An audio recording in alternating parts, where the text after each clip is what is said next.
Hello, this is going to be a fairly brief recording. I'm writing up qualitative findings because for those of you I'm teaching at the moment, we will actually do something in an online synchronous session. So this is just to give some brief pointers. So first of all, one of the things that's quite key is to tell a clear story about the data. So I often try to explain writing up qualitative findings and quantitative to some extent about telling a story, that you want someone to kind of understand and be able to follow. So what you need to do is you need to introduce your main themes right at the start, so so that people understand what's coming. So I often might typically sort of say, my data orientated into three main themes, which were X, Y, and Z. And then people kind of get an idea of what's to come.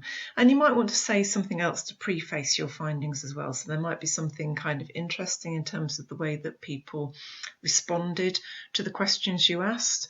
So for instance, in work that I've done on climate change, people often find it quite challenging when they're asked about their own behaviours in relation to climate change. And that's something I might report up front first of all, and sort of say, people found it quite difficult to talk about, for instance, in a tourism context, their own behaviour when they're having a conversation about climate change, because they recognise the conflict of interest there potentially in terms of maybe having undertaken long haul travel. So you introduce your main themes at the stop so the reader knows what's going to come, and then present those themes in a logical order. So go through theme by theme. And then one of the things I do is try to relate my findings back to literature, if there is useful literature on the topic area. So these are my tips on presenting qualitative findings in 5 steps. And this is basically steps for each of your themes. So I've made up an example here of emotional value, and this is related to an event. And so first of all, so that would be my theme, emotional value, and I would explain that theme, so that might begin participants demonstrated emotional attachment to the event, and I'd probably go on and explain that in a bit more detail. So I might have 2 or 3 sentences explaining what that theme was about, and then I might illustrate that theme with a good quote.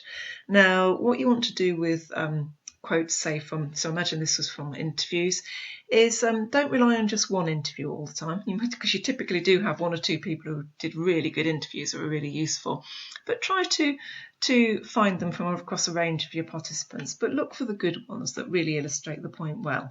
It's actually quite strange sometimes when you read students' dissertations and they make a point, so they explain their theme, and then the quote seems to be about something completely different. And it's kind of like, okay, I don't understand this. So try to make sure the quote really reflects your theme. And then discuss the quote. So once you've made that statement, you've given the participants actual text, you can actually talk about it and you explain things in there. So I've got an example there. In this quote, you can see how Martin feels he is part of something special when he attends the event. I'm afraid I haven't put the quote in to illustrate because it's all a bit made up. But that's what you might do. You might refer back to something that a particular participant, in this case Martin, has said. And then, if you can, and you can't always, discuss the findings in relation to the literature. So example I've got there, this finding reflects the work of blogs that suggests blah, blah, blah, blah. Okay? But you can't always do that. And then what I'd do is then move on to a sub-point of the theme and basically repeat the process. So in a theme, you might have a main theme, and then there might be a number of sub-elements to that.